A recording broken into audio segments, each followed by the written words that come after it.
বিবাহিত নারীদের ধ্বংসের কিছু কারণ রয়েছে।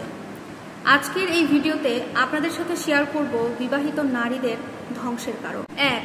মায়ের প্রতি অধিক মমতা এবং মায়ের কথা থেকে অধিক গুরুত্ব দেওয়া। আপনি যদি আপনার মায়ের কথা বেশি শোনেন, আপনার স্বামীর কথা কম শোনেন, খেয়াল করে দেখেন ওই নারীদের জীবনে ধ্বংস নেমে আসে। মায়ের কথা শুনবেন না এই কথা আমি একবারও বলছি না, মায়ের কথা শুনবেন, তবে স্বামীর কথা আগে শুনবেন, স্বামীর কথার প্রায়োরিটি আগে দেবেন, তারপরে মায়ের কথার কাছে যাবেন।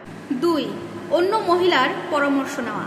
আপনি যখন আপনার জীবনের জন্য অন্য কোনো মহিলার কাছ থেকে পরামর্শ নিতে যাবেন, বুঝতে পারবেন তখনই আপনার জীবনে ধ্বংস নেমে আসছে।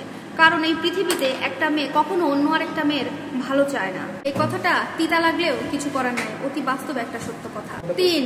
শ্বশুর বাড়ির লোকদেরকে অপছন্দ করা। যখনই আপনি আপনার শ্বশুর বাড়ির লোকদেরকে কম ভালোবাসবেন বা অপছন্দ করবেন, খেয়াল করে দেখবেন আপনার স্বামী আপনাকে ভালোবাসা কমিয়ে দিয়েছে বা আপনার প্রতি অবহেলা শুরু করে দিয়েছে। তখনই বুঝবেন আপনি ধ্বংসের দিকে এগিয়ে যাচ্ছেন। 4. অন্য কারোর কথা শুনে স্বামীর সাথে ঝগড়া করা। যখনই আপনি আপনার স্বামীর সাথে ঝগড়া শুরু করবেন, তখনই দেখতে পাবেন আপনাদের সম্পর্কের মধ্যে অবনতি হচ্ছে। তখনই আপনি বুঝবেন আপনি ধ্বংসের দিকে আরো এগিয়ে যাচ্ছেন। 5. স্বামীর উপরে সন্দেহ করা। আপনি যখনই কারণে করেন আপনার স্বামীকে সন্দেহ করবেন, আপনি দেখবেন আপনাদের মধ্যে অনেক অশান্তি তৈরি হবে, আর ওই অশান্তি থেকে আপনার ধ্বংস অনিবার্য। কখনো স্বামীকে সন্দেহ করবেন না। স্বামীরা অনেক কাজে নিজেকে ব্যস্ত রাখে, আমি আপনার জন্যই পরিশ্রম করে।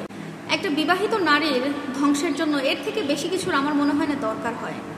কারণ একটা বিবাহিত নারী যদি তার স্বামীর কথার থেকে বা তার স্বামীর কাছ থেকে তার মাকে বেশি গুরুত্ব দেয়, তাহলে সেই নারী ধ্বংস হবে না তো কি আপনি ধ্বংস হবেন, আমি ধ্বংস হব? একটা নারী, বিবাহিত নারী যদি তার স্বামীর কোনো কথা গুরুত্ব না দিয়ে তার শ্বশুর বাড়ির লোকজনকে পছন্দ না করে আরো অশান্তি তৈরি করে, তাহলে কি সেই স্বামী সেই মেয়েকে ভালোবাসবে?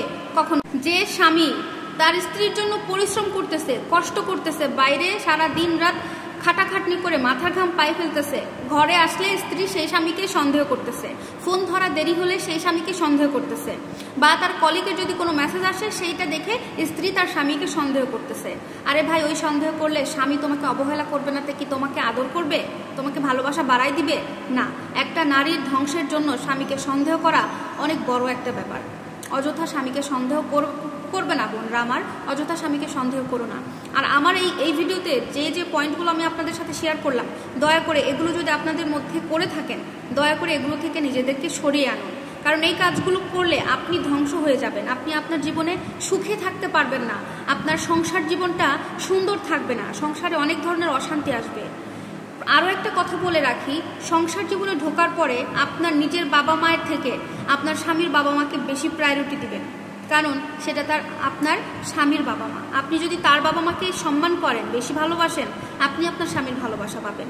কথাটা যদি খারাপও লাগে তারপরেও মানার চেষ্টা করবেন, দেখবেন আপনার জীবনটা সুখের হবে, স্বামী স্ত্রীর মধ্যে সম্পর্কটা অনেক সুন্দর হবে। ভিডিওটা ভালো লাগলে লাইক কমেন্ট শেয়ার করবেন। আল্লাহ হাফেজ।